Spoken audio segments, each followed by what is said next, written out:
Calvin Castine in Plattsburgh at the, what's the name of this building? MAB Center. MAB Center. And we are talking to Roger Black.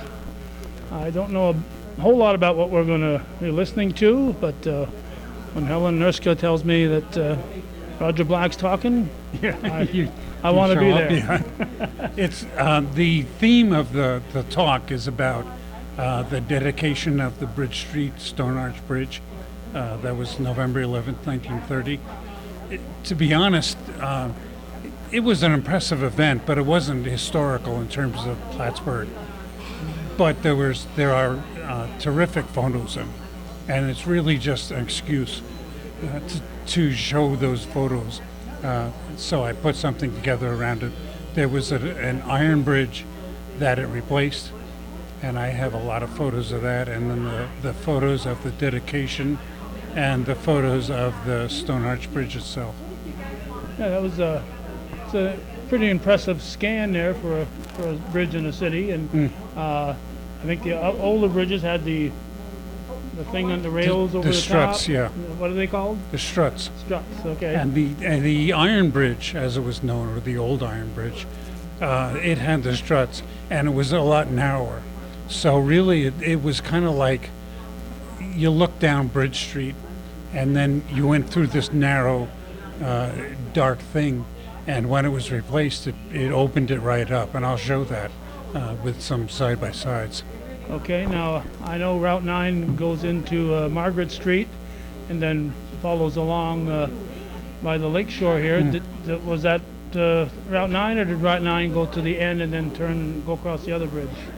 I don't know the routes that well, but the thing to remember is when they built the iron bridge, which was around in the 1880s, there was no such thing as automobiles. They weren't around yet. Right. So it was a lot different what they were planning for. And when they decided to replace the bridge, the city engineer had said it was unsafe. So was it the city or the state or the county? The city did. City Yeah. did. Oh, that was an impressive little building for $123,000. And I'm still trying to figure out exactly how long it took, but it was a lot quicker than we're used to today. Well, they still had the other bridge they could cross up. So it must have been havoc in the city. Yeah. I mean, if you think about it. Yeah, well, still ways to cross, but Yeah. still, that's the main artery. Yeah. Yeah. Okay. So there's not quite as many pictures as you had with the Catholic summer school. Then. No. I have. That has quite a library of pictures. Okay. Anything else we should know, Roger? We'll let you get going. You want to I'll get prepare? right into it. Okay. Very good. Thank you. Like this? Okay. But what am I? We're hybrid here, so we're trying to do two things at once. Welcome, everybody. I'm Helen Nurska. I'm the director at the Clinton County Historical Association. This is our second lecture series of the year. We're very pleased to have with us Roger Black. Probably everybody knows, but I'll just repeat it. Roger's been with CCHA, well, maybe I'm going to get that wrong, for at least 15 years. More? I don't know. Yeah. And he's really given credit for opening up our glass plate negative collection. He went in there and found some beautiful pieces and started to get the enthusiasm rolling so that we could open up that collection, and to date we have digitized 7,000 negatives of scenes. We have also 17,000 portraits. If we have any volunteers, we'd be happy to have you come and help scan. But we have a wonderful collection, and we're really thankful to Roger for opening the door to that collection for us. He's going to be sharing some of it with you tonight. And I think I'm finished, and I'm going to turn this over to Roger.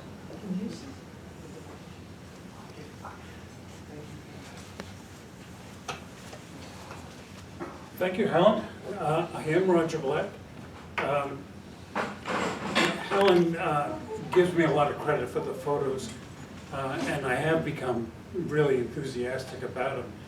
But you have to recognize that Clinton County Historic Association has done a tremendous job in making available to people, to myself, the glass plate collection and the other photos that we have, and also of protecting them. They're sleeved now. They're all sleeved.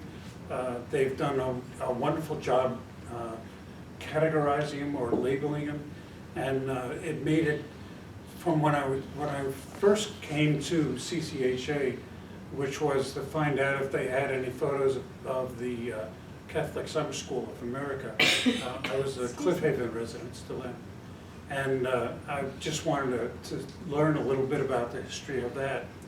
And at that time, they knew they had a lot of stuff, but it was in boxes and it wasn't organized and whatever. And we kind of, we did a little work. Another neighbor and I did a little work. We discovered how to scan them and kind of got the idea of how to begin. And then we gave it a couple of years, and the Clinton County Historic Association moved to a couple locations. At one point, there was flooding in the basement, which damaged some of the glass plate collection, which was unfortunate. But out of that, the insurance company helped to re-sleeve, and through that process, they were able to label the sleeves, and it suddenly became actually doable. And when I first came and looked at the glass plate negatives, I was really looking at the portraits, and at that time I thought there was about 10 or 11,000 of them. Now we know it's closer to 17,000, and so I did work on 400 of them, maybe 500, 480 or something, and I thought that was a terrific job.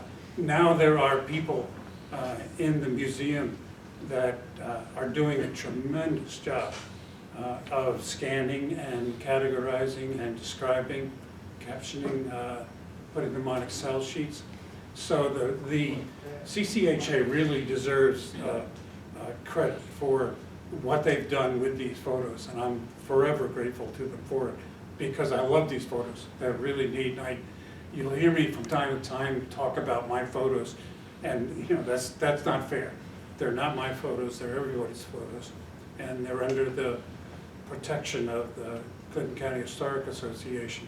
But they're a tremendous collection, and I've just really barely scratched the surface of it. And there's so much more in there, and I'm sure over the years there are going to be other people who look into them. And we've got a place now online where we can put up photos and create photos, essays, and whatnot.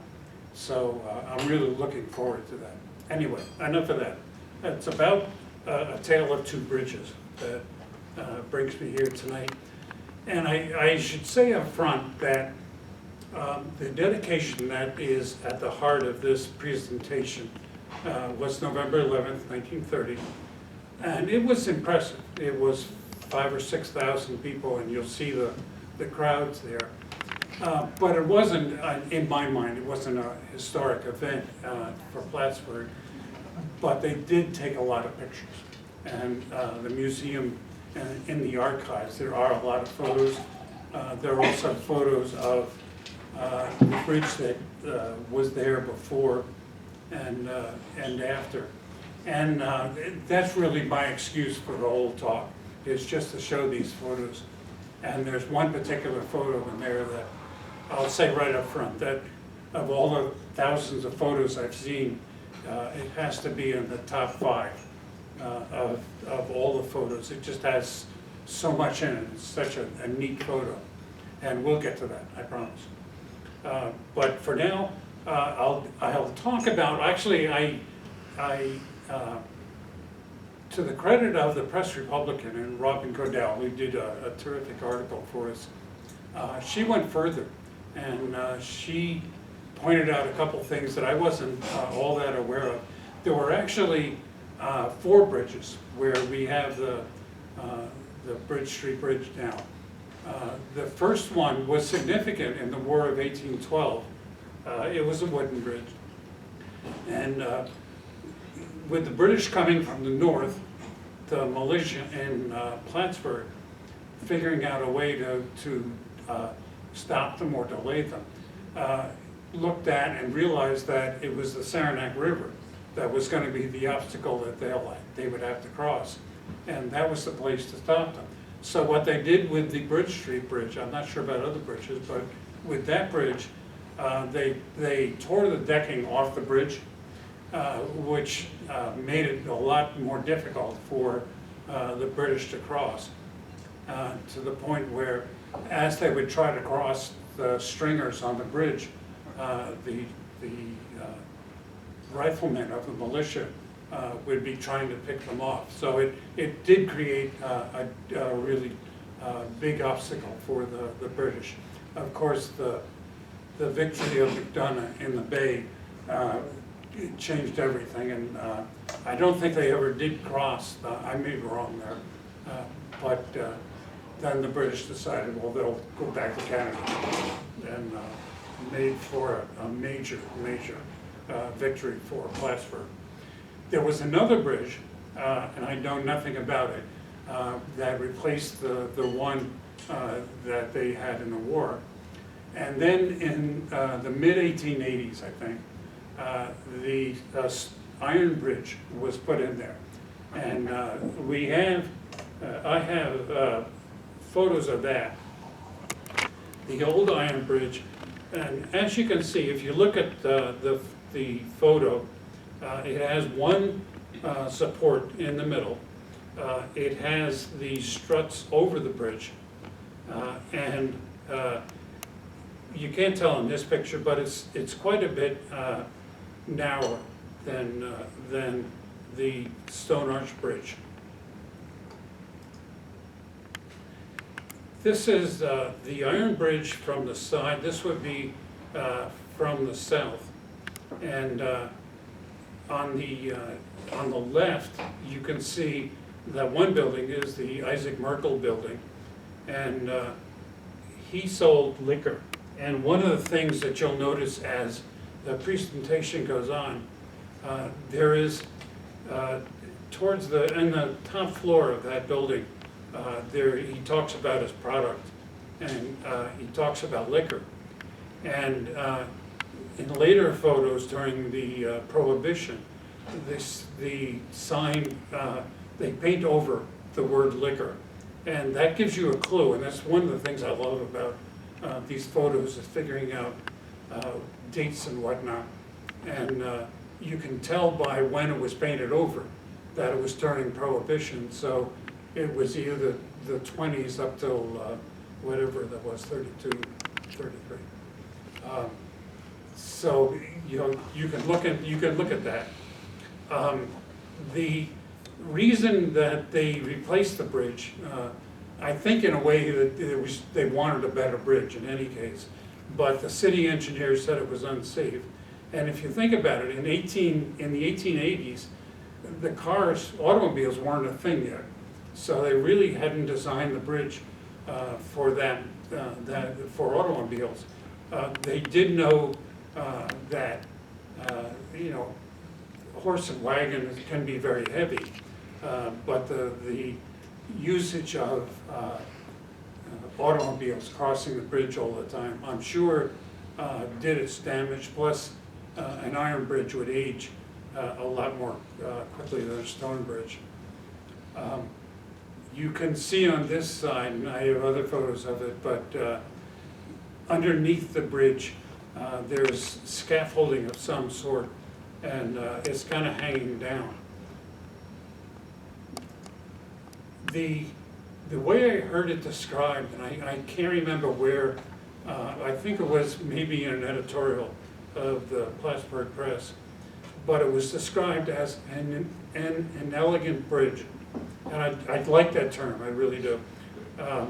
It kind of describes it, especially as you compare it to what is there now.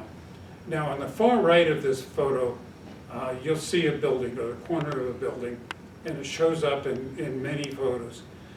That building, by 1930, they had removed that building for one reason or another. But you can see that it was right up against the river, and that's different nowadays.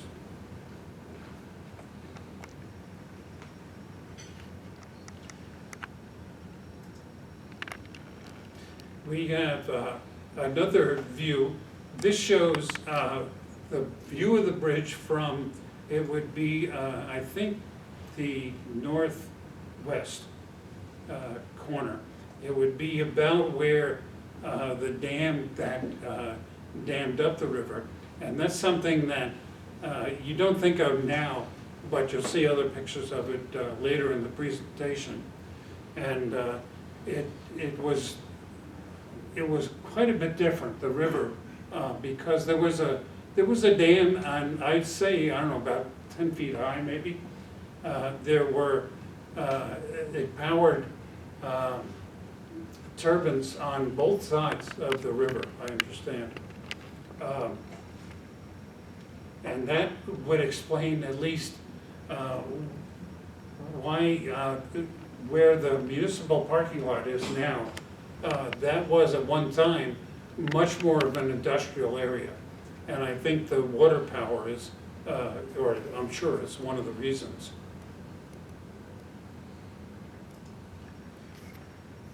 Now this shows the Iron Bridge decorated for the 1909 celebration of the exploration voyage on Lake Champlain. Notice, I fell all over myself not to say the discovery of Lake Champlain because that's a gross misjudgment. But it was, at the time, he was considered a major figure and a major explorer. And you know, as history is, we view it differently. We've got a different perspective on it. But Samuel de Champlain was considered a big thing. And in 1909, which was 300 years, I guess, after the exploration, the first Westerner to explore Lake Champlain with major help from the Native Americans. You can see in this picture too, and I have other pictures of parades, Plattsburgh really used to get up and decorate itself for parades and special holidays. I'm kind of amazed by it. One of the things also that you see in this picture is not only the trolley tracks, but you can see the wires above the trolley tracks. And that's a good clue as to what time period it is. Now with this, you know, we know it's 1909. But when the trolley was running, and maybe for a few years after, there were, of course, power cables that were hung above all the streets where the trolley ran. And when you see those, you can pretty much zero in on a decade or so of time for the photo. Now this is looking east across the bridge. So the building that you see on the left, that building is no longer there. It at one time was the U.S. Post Office, and I think for quite a while was the U.S. Post Office before the federal building was built and the post office moved there. So you can see as you look down Bridge Street, though, it really became kind of constricted and a lot more crowded and dense. And you can just, it didn't have the view that you get when you look at the Stone Bridge today, which is really a nice wide bridge and very and graceful, and I would say elegant. Now here we see officers on horseback leading troops across the Iron Bridge. Once again, the building on the right, that's gone now. But this time period, I believe, was in the 20s. And the reason I say that is, again, you can see the power lines for, yeah, no, actually, I think it's in the teens. You can see the power lines for the trolley. And also you see, now if you see on the southern side of the Bridge Street, there is a building, you can see it better in the next slide, but it's an abandoned building, and much of it collapsed. I don't know what the cause of it was. That building was not there by the time they had the dedication in the 1930s, and there were several other buildings there. So Bridge Street had changed quite a bit. I came to Plattsburgh in 1969, and at that time, they were the municipal parking area was behind buildings, and then they knocked down those buildings and made it what it is today. So there's been quite a bit of buildings and commercial district on that side of the street.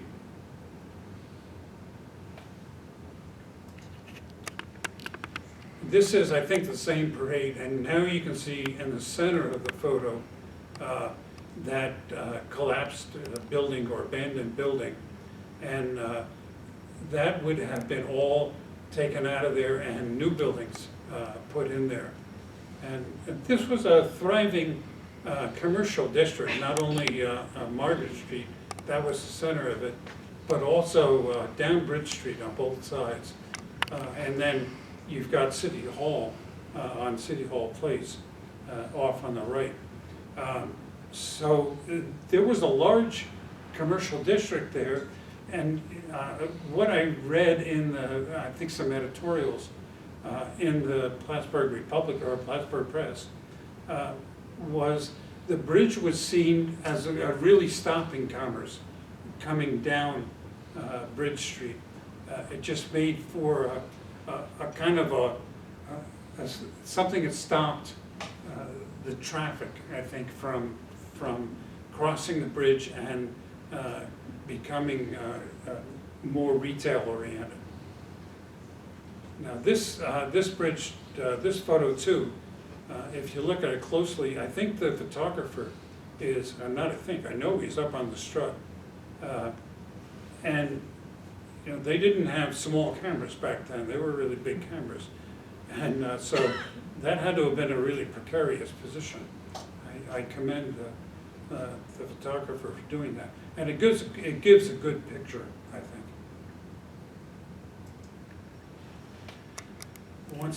Another major parade, and of course having Plattsburgh Barracks in Plattsburgh made parades a lot more spectacular. They get the soldiers into the parade, and that became quite impressive.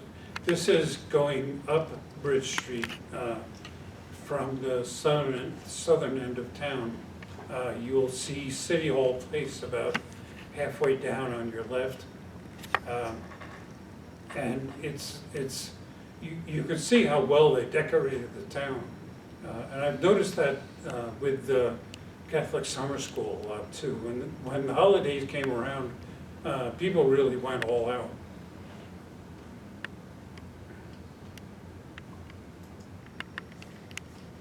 So this was the Iron Bridge in the 1920s.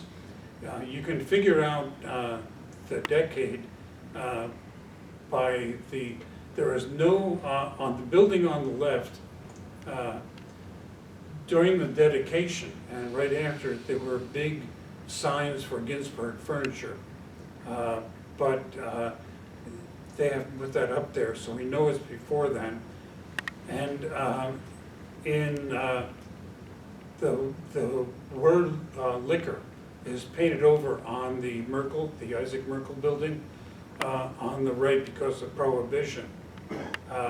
automobiles can be seen along Lower Bridge Street in Plattsburgh, and you can't really pick it out here, but when you look at it really closely, the cars are recognizable by being from the 1920s. The trolley tracks are still on the bridge, but there's no power lines over it. The trolley went out of business, I think about 13 or 15, something like that. And they may have lasted a couple of years. The power lines may have lasted a couple of years after that. But then they took them all down, but they didn't pull up the trolley tracks because they were embedded in the street. And in this photo, they're gone. So this was sometime in the 1920s, which would have put it, probably 5 years or less before the bridge was replaced. Now the dedication, we have a number of photos. It was on November 11th of 1930. It was really quite an affair. The estimate for the Plattsburgh Press was that 5,000 to 6,000 people were there. This was, I think, the parade arriving at the scene.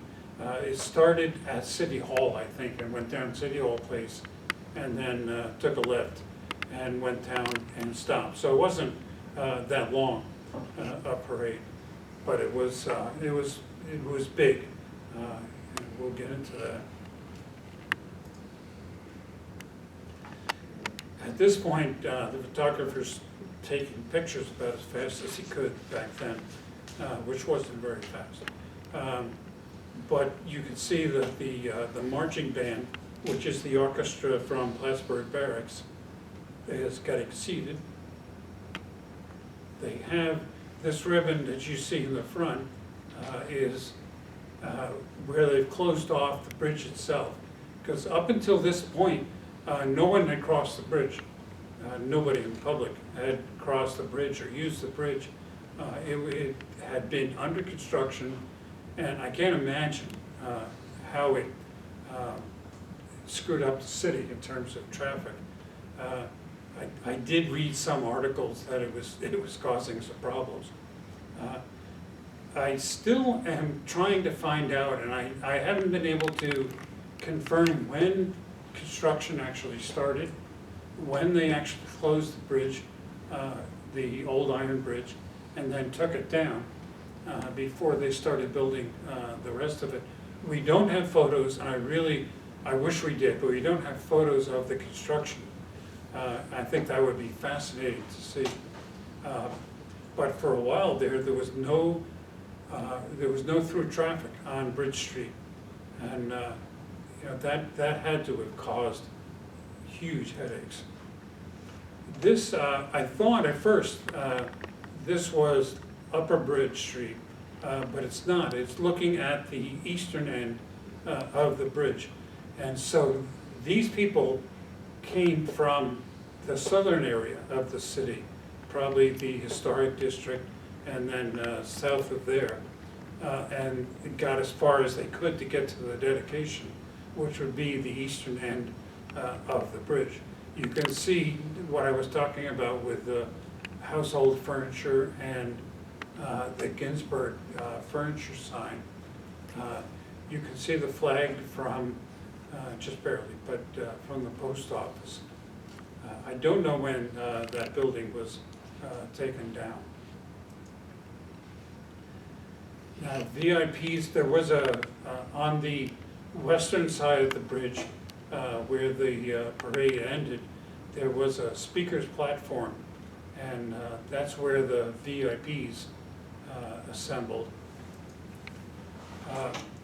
There was a major, what they call a massing of the colors, which is the flags of different units, different auxiliaries in the city, which included the 26th Infantry. That was at Plattsburgh Barracks, so their colors were there. The Spanish war veterans had a group, and they had their flag. the Grand Army of the Republic, which was the army, the Federal Army in the Civil War, there was at this dedication, there was one Civil War veteran in attendance. There were still 4 surviving members of, I can't remember the group, but whatever this region's, I don't know, post or platoon or something. But it was, there were still 4 surviving. And you know, this is 1930, that's from back in the 1860s. There were the Plattsburgh Boy Scouts, Troop of Girl Scouts, the Salvation Army, and the Children of the American Revolution. I don't know what that group is. I assume, I've never heard of it, so I assume it's no longer in existence.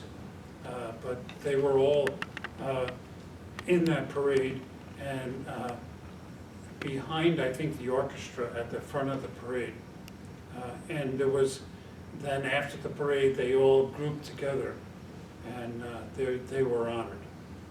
And you know, I should mention, I'm talking about this as if the whole thing is about the dedication of the bridge, which it mainly was, but it was also what we call Veterans Day. In their mind, it was the celebration of the victory in World War I. This is just a random shot of the crowd. The guy holding the child, I'm sure he's somebody. We have 2 pictures of him. There are Girl Scouts in this group. You can see in this next photo. He's there again, and there are Girl Scouts there. I think there are some Boy Scouts. So they were all part of the ceremony. The speakers in the dedication, the mayor was John McGauley. He spoke with great pride about how the bridge came about. It was the people in Plattsburgh voted to finance it for $123,000 in February. This is November, and when I first was thinking about that, I thought that was remarkable that from February until November, they got a whole bridge in there. Took down an old one and put a new one in there. I read actually in a caption to a photo in the Plattsburgh Press a couple of weeks after the ceremony, they mentioned that construction on the bridge started in September. I think it was September 7th. And I'm a little skeptical because I just don't know how you can build a bridge that quickly. So, you know, maybe they did. You know, a lot of workers, and one of the other things that always struck me, this is 1930, and so they approved this $123,000 in February. The Great Depression, the crash for the Great Depression was November of 1929. So, you know, I guess it's all in the timing. I have to believe that they didn't really recognize just how bad the Depression was going to be. And I don't know if they would have spent that money at that time if they knew. It's something to think about. On the other hand, you know, the city, I think, was feeling good about itself at that time. The McDonough Monument was built in the early 20s, and City Hall was there. You know, City Hall is a beautiful building. The McDonough Monument is striking, and I think looking at the Iron Bridge, I think they thought they could do so much better with everything else that they had. So I think that was part of the thinking. The chairman of the dedication exercises spoke. That was Harry Keogh. He talked a lot about the different groups in Plattsburgh that had been involved in the different conflicts of the time, and the Great War and the Spanish-American War, which they called the Spanish War. He was more about the ceremony. And then James Riggs from Oswego, he was director and past president of the New York State Historical Society.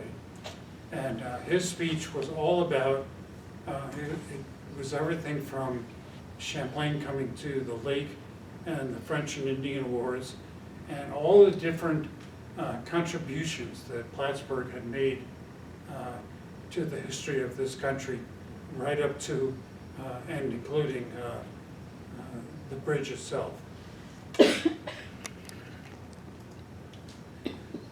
So the bridge was 150 feet, and it has 2 arches in it, as opposed to the Stone Arch Bridge, which had 1 abutment. Its width was 54 feet.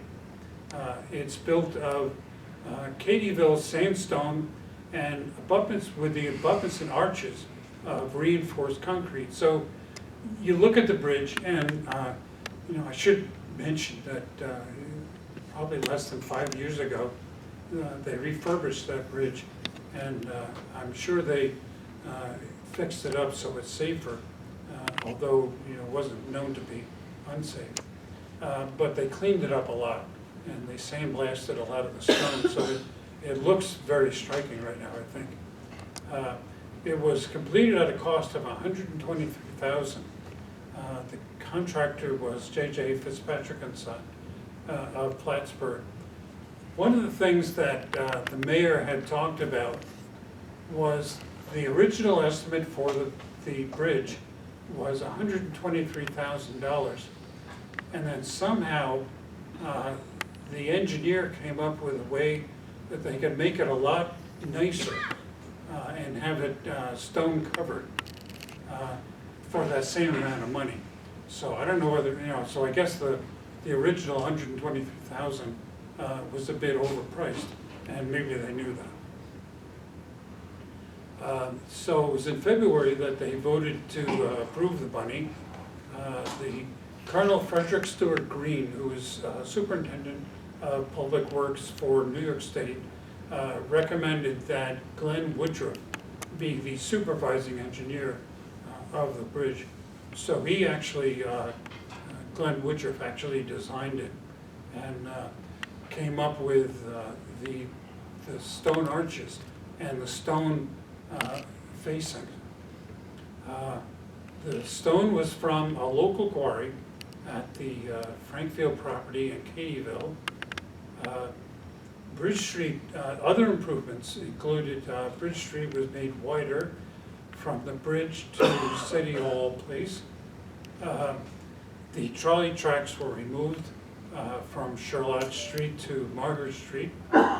New sidewalks on both sides of the street from the bridge to City Hall Place. And there's a 15-foot stairway, and I've probably crossed that bridge 1,000 times, and I really never noticed it. I visited the bridge today just to make sure it was still there.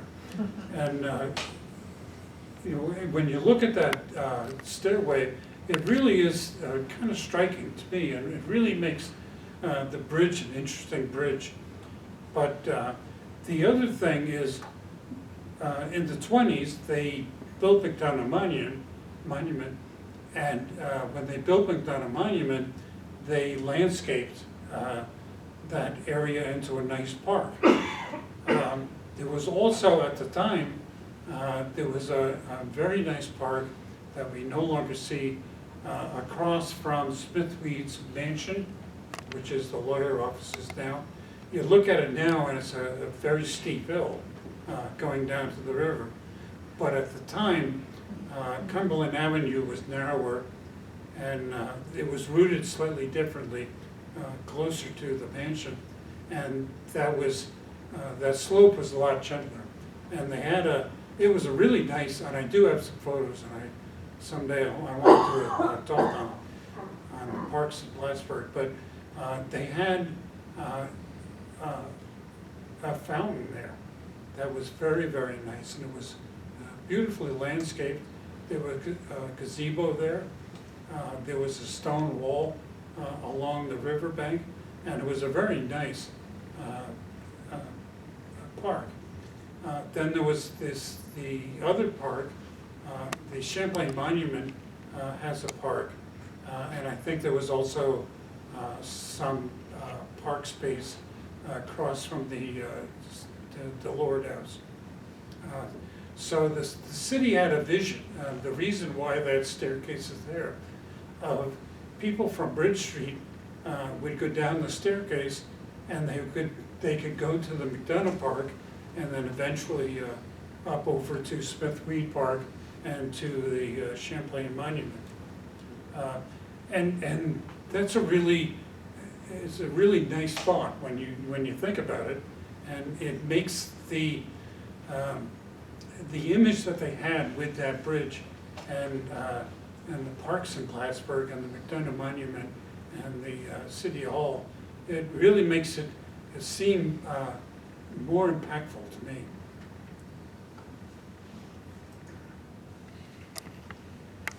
Now this is my all-time favorite photo of this selection, and this is the one I was saying is, I consider it among the top 5 in the whole collection that I've run across. What you're seeing is the first time people cross the bridge. The photo was taken either from the roof or from one of the upper floor windows in the building that housed the post office, the building that's not there. But it's a great picture of the stairway, the clean lines of the bridge, and you recognize here that it's got there are 3 stone arches as opposed to the iron bridge, which just had 1 abutment. So it was a lot sturdier, I believe. You can see what is now the municipal parking lot had a whole different character back then, and you'd have to say that it was kind of an industrial site in its final days, and by putting that bridge in there, it just made it all, or at least this picture made it all more real to me. You can see next to the stairway, the building that had been there was gone. There was a much narrower 1-story building there, and that is gone today as well. There's so much in this photo that I had to pull things out. One of my favorite things was the sign that they had posted. And when I first saw this and read it, it struck me as things really haven't changed all that much. And what the sign says is, this old bridge is now being replaced by a new stone arch bridge. It is being built by local contractors using local labor and stone from a local quarry. And that's also on a plaque that you'll see to this day on the southern side of the bridge, right in the middle. It was very important to them, I think, that local labor and local stone was being used.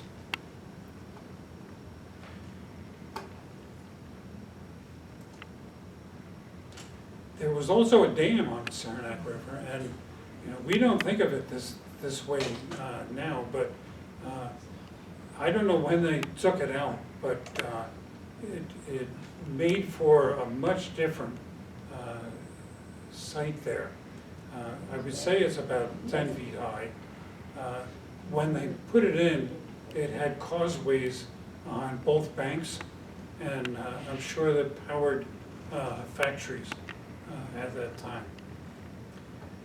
you can just see next to the lamppost in the bottom of the photo is where that plaque is.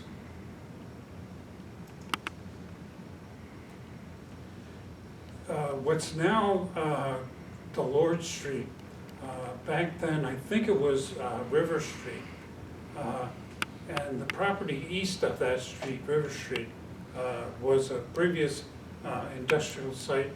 There are some other buildings there that have burned down since. And it pays to advertise. Jack's was a drugstore on the corner of Bridge and Margaret, and for quite a few years. And we have some pictures of the inside of it.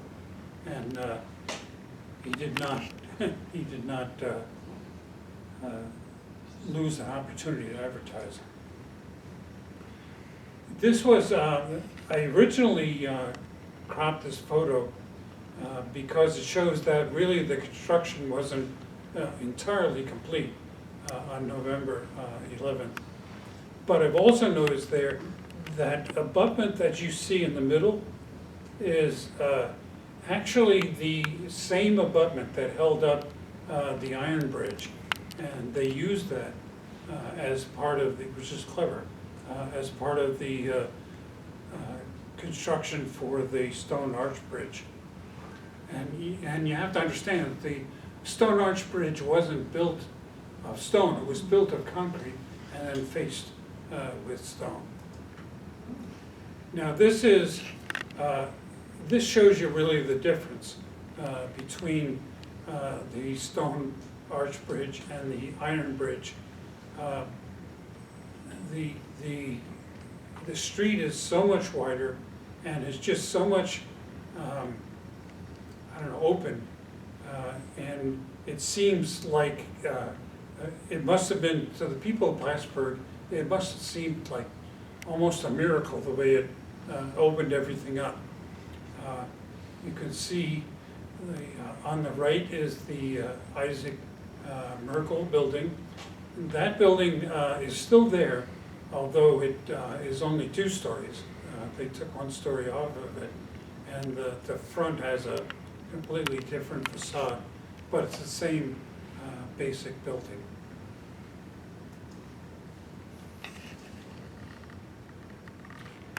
So that concludes my my talk. I finished with this photo because I just like it so much, and it's, believe me, if you look at it, and one of the things about these glass plate photos is they have terrific resolution.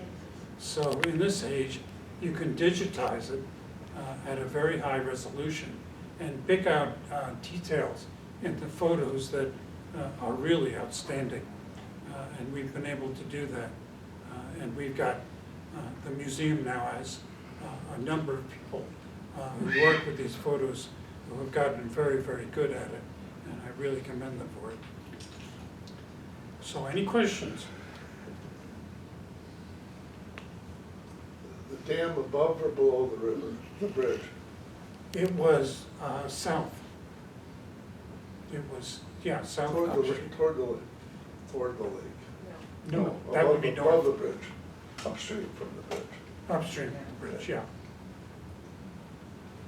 And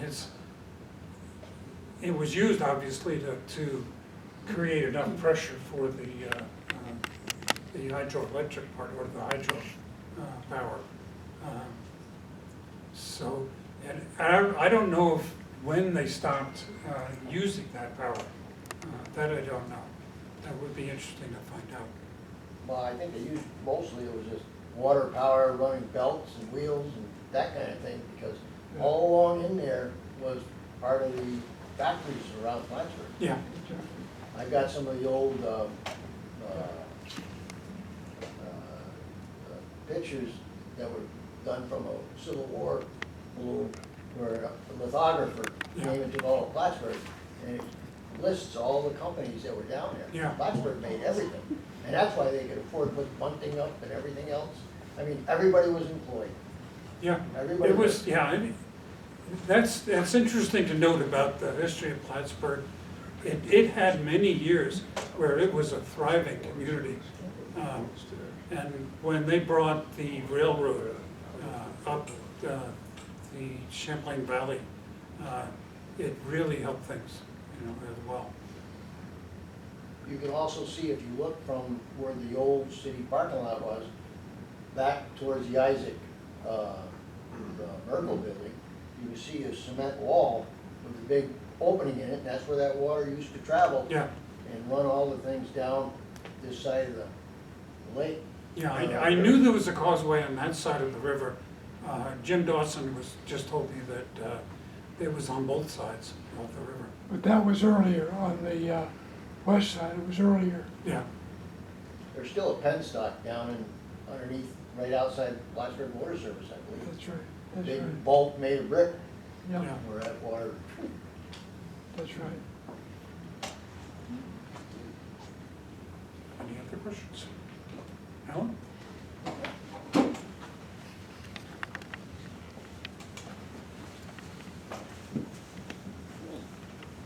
So, thank you very much.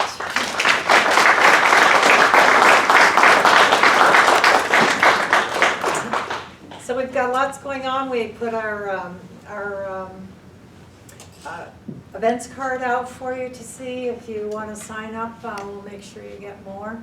Our next presentation, we're having a cemetery tour of Peru on Saturday, 9:30 at St. Augustine's. If you would like to go, please register. You can call CCHA tomorrow, and we can make sure that you can get there. We have some walking tours of the Oval that we've scheduled. Sunday on the island, we've organized we have a boat that's going to bring people over. If you call us again, that's on July 11th. And our next lecture series is July 13th. It's the story of Isaac Johnson. It will be done by Corky Reinhardt, who has researched that extensively. Plus, I think Nolan Kuhl from Adirondack Architectural is going to join him. And so it will be an interesting event. You'll have to check with me where it is. I think it's not here, so it's on Broad Street, but you'll get a notice about that anyway. So, and thank you again to Roger. This was an amazing collection. I hadn't seen some of them, not that I've seen all of 7,000, but this was a good choice, good pick, and thank you very Some much. good photos. Huh? Yeah. So.